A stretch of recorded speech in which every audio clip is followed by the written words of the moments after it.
Painted application ધોરણ 6 થી 12ના વિદ્યાર્થીઓ માટે અપડેટ થઈ ચૂકી છે. આ એપ્લિકેશનમાં શું છે? બધા જ વિષયના વિડીયોઝ છે. ગુજરાતની બેસ્ટ ફેકલ્ટી દ્વારા લાઈવ લેક્ચર્સ છે.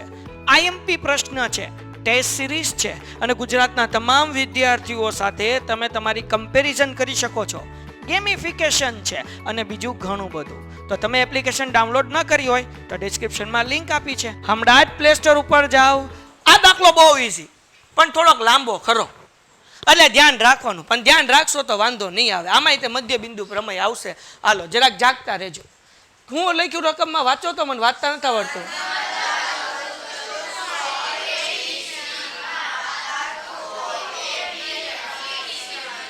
મધ્ય બિંદુઓ ઈ અને પેલું આપણને કેવો ચતુષ્કોણ કીધો? સમાંતર બાજુ ચતુષ્કોણમાં સામસામેની બાજુ સમાન અને બે વસ્તુ હોય ને, સમાન હોય અને શું હોય? સમાન. બસ અહીંયાથી જ દાખલો શરૂ થશે. પછી આપણને એમ કીધું કે ભાઈ AD નું મધ્ય બિંદુ ઈ છે. આ એ થેન્ક યુ AB નું મધ્ય બિંદુ કેટલું કીધું? ઈ. તો આ AB છે એનું મધ્ય બિંદુ કેટલું આપ્યું? ઈ. પછી CD નું મધ્ય બિંદુ કોને કીધું? એ. ઓકે, હાલો આગળ વ્યા જઈ. તો સાબિત કરવાનું છે કે AF અને EC વિકર્ણ BD નું 3 સમાન ભાગમાં વિભાજન કરે છે. એટલે કવિ એવું કહેવા માંગે કે તમે એવું સાબિત કરો કે આ DB ના 3 હરખા ભાગ થાય છે. શું સાબિત કરવાના છે? આ વિકર્ણ છે ને એના 3 કેટલા ભાગ સરખા થાય છે? આ લખું છું સાધ્ય, એટલે ટપ્પો પડે કે શું સાબિત કરવાનું છે, બરાબર ને? એટલા માટે તો અહીંયા લખું છું સાધ્ય. 3 સરખા ભાગ એટલે આપણે શું સાબિત કરવાનું? DP બરાબર PQ બરાબર QB. આ સાબિત કરવાનું. કેમ સાબિત કરશું? 2 સ્ટેપ. સાવ નાનો દાખલો, મોસ્ટ આઈએમપી દાખલો. પ્રથમ સ્ટેપ, આમ તો 3 સ્ટેપ છે. પહેલું સ્ટેપ હું ચતુષ્કોણ સાબિત કરીશ આને. AE પછી CF અથવા તો AECF અથવા CF, ગમે રીતના નામ આપો તમારે બોલવું એમ, પણ હું અહીંયા શું કહું છું? AECF. આને હું સાબિત કરીશ સમાંતર બાજુ ચતુષ્કોણ છે. કેવો ચતુષ્કોણ છે? પછી 2 ત્રિકોણ લઈશ. આ નીચેનું સમોસું અને આ ઊંધું ઉપરનું સમોસું, એટલે આપણને પરિણામ 1 અને 2 ઉપરથી જોવા મળી જશે. તો પહેલા મારે સાબિત શું કરવાનું છે? તો કે AECF કેવો ચતુષ્કોણ છે? કેવો ચતુષ્કોણ? કેમ કરીશ? તો કે આપણને દાખલામાં આપ્યું એમ જ તે. જરાક જાગતા રહેજો, અહીંયા ધ્યાન રાખજો. શું કીધું ભાઈ? ABCD કેવો ચતુષ્કોણ છે? અહીંયા લખું છું ભાઈ ABCD સમાંતર બાજુ ચતુષ્કોણ છે. તો સમાંતર બાજુ ચતુષ્કોણ કોને કહેવાય? સામસામેની બાજુ સમાન હોય અને સમાંતર હોય. તો સમાંતર કઈ થાય? AB સમાંતર, AB સમાંતર લખો અહીંયા AB સમાંતર DC. જાગો છો ને બધાય? ઓકે. અને એ બે બાજુ પછી કેવી હશે ભાઈ? સમાન હશે, કારણ કે સમાંતર બાજુ ચતુષ્કોણ સામસામેની બાજુ સમાંતર અને સમાન હોય. હવે જરાક ધ્યાન રાખજો. આનું અડધું કરું 1/2 AB સમાંતર 1/2 DC. આ બે સમાંતર જ થશે.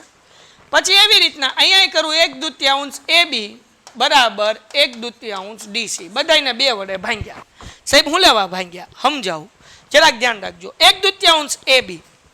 આ AB છે એનું મધ્ય બિંદુ કોણ છે? E. હવે એનો અડધો ભાગ કરું એટલે AE થઈ જાય. થઈ જાય કે ન થઈ જાય? AB નો અડધો ભાગ શું થાય? અહીંયા 1/2 AB છે એટલે AE લખી નાખું. સમાંતર 1/2 DC નું અડધો ભાગ કયો થાય? તો કે 2 ભાગ છે, DF અને FC. પણ મેં તમને કીધું મારે કયું ચતુષ્કોણ સાબિત કરવાનું છે? AECF. તો મને કોનું કામ છે? FC નું કામ છે અથવા તો CF નું કામ છે. તો હું અહીંયા 1/2 DC છે અહીંયા હું લખીશ ભાઈ CF. એટલે કે DC નો અડધો ભાગ કયો થાય? CF થાય. FC લખું તો FC લખો, કઈ વાંધો નથી. એવી જ રીતના આનો અડધો ભાગ કોણ થાય? AE બરાબર આનો અડધો ભાગ કોણ થાય? CF. તો હવે જુઓ AE અને CF સમાંતર થઈ ગયું અને કેવું થઈ ગયું? સમાન થઈ ગયું. મતલબ શું થાય ભાઈ? સી એફ એ કેવો ચતુષ્કોણ થયો ભાઈ? સમાંતર બાજુ ચતુષ્કોણ છે. સાબિત કરી નાખ્યું પેલું. બસ હવે દાખલો પૂરો થઈ ગયો. આગ્રહ હતું, હવે તો હેલું છે. હવે તો બાવને આવડે એવું હેલું, નાના બાવને આવડે. બે પરિણામ મેળવવાનું છે, દાખલો પૂરો થઈ ગયો. જરાક જાગતા રહેજો, મને આવડતું નથી. પરિણામ 1 મધ્ય બિંદુ પ્રતિપ્રમેય આવશે ભાઈ. ધ્યાન રાખો, પેલો ત્રિકોણ લઉં છું. કયો લઉં છું? એ પી બી એ, બરાબર ને? એ પી બી તો અહીંયા લખો, અથવા એ બી પી લખું તો વધારે મજા આવશે. ત્રિકોણ, હલો, ત્રિકોણ એ પી માટે અથવા માં. હાલો હવે જરાક જુઓ ભાઈ, આ ત્રિકોણની અંદર આપણે હમણાં સાબિત કર્યું કે ભાઈ એ એફ સમાંતર શું છે? ઈસી, કારણ કે સમાંતર બાજુ ચતુષ્કોણ છે ને. તો આપણે એ લખીએ કે એ એફ નો ભાગ એપી છે અને ઈ સી નો ભાગ કોણ છે? ઈ ક્યુ. તો આપણે લખીએ કે એપી સમાંતર ઈ ક્યુ. આ બે સમાંતર છે. પછી ઈ મધ્ય બિંદુ છે. કોનું છે? ક્યાં આપ્યું છે? દાખલામાં આપ્યું છે. ક્યાં આપ્યું છે? લખ્યું ને અહીંયા, બરાબર. તો આપણે લખીએ ઈ એ બી નું મધ્ય બિંદુ છે. જો ઈ એ બી નું મધ્ય બિંદુ હોય તો ક્યુ કોનું મધ્ય બિંદુ થાય? બીસી નું નહીં. ત્રિકોણ કયો લીધો છે આપણે ભાઈ? પી બી નો થાય. કોનું મધ્ય બિંદુ થાય? કારણ કે આપણે ત્રિકોણ કયો લીધો? એ બી પી. તો આપણે એ બી પી લખી જ જઈએ કે ઈ એ બી નું મધ્ય બિંદુ છે તો ક્યુ કોનું મધ્ય બિંદુ થાય? તો આપણે લખીએ ક્યુ એ બી પી નું મધ્ય બિંદુ થાય અથવા તો છે. કયા કેવી રીતના થયું? તો કે પ્રતિપ્રમેય. શું લખવાનું? પ્રતિપ્રમેય. કોઈને કઈ ડાઉટ છે? ઈ કોનું મધ્ય બિંદુ થયું? એ બી.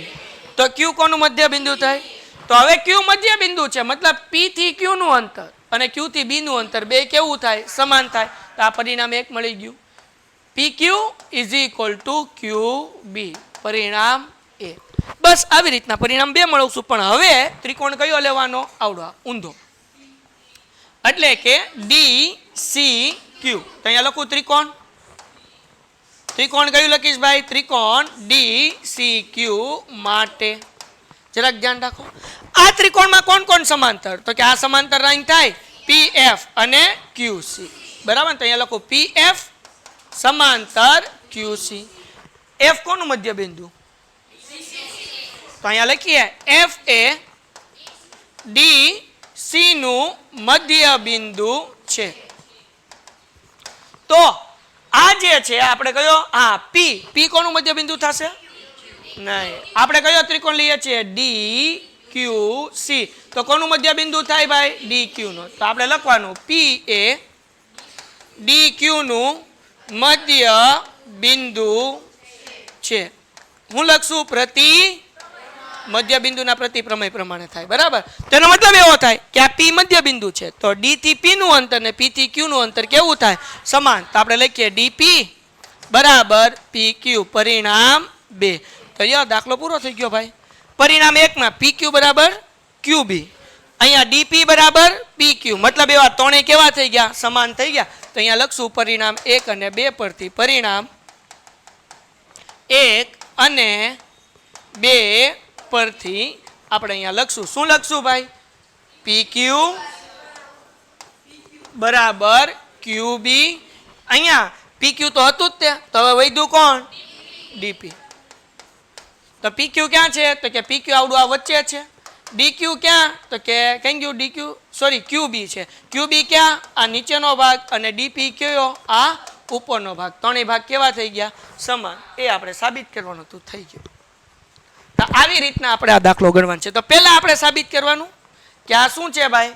સમાંતર બાજુ ચતુષ્કોણ છે. સમાંતર બાજુ ચતુષ્કોણ પછી ત્રિકોણ લેવાનો. ત્રિકોણની અંદર કહેવાનું કે આવડી આ રેખા અને આવડી આ રેખા સમાંતર છે, કારણ કે સાબિત કરી દીધું સમાંતર બાજુ ચતુષ્કોણ છે. અને જો ઈ મધ્ય બિંદુ છે તો ક્યુ શું હોય? મધ્ય બિંદુ. એટલે અહીંયા જે છે પી ક્યુ સમાંતર ક્યુ બી. હવે અહીંયા લેવાનું પી એફ સમાંતર શું થાય? ક્યુ સી થાય. જો એફ મધ્ય બિંદુ હોય તો પી શું હોય? મધ્ય બિંદુ. એટલે ડીપી બરાબર પી ક્યુ, એટલે ત્રણેય કેવા થઈ જાય? સમાન થઈ જાય. દાખલો થઈ ગયો પૂરો. ઇઝી છે. Painted, Painless Learning.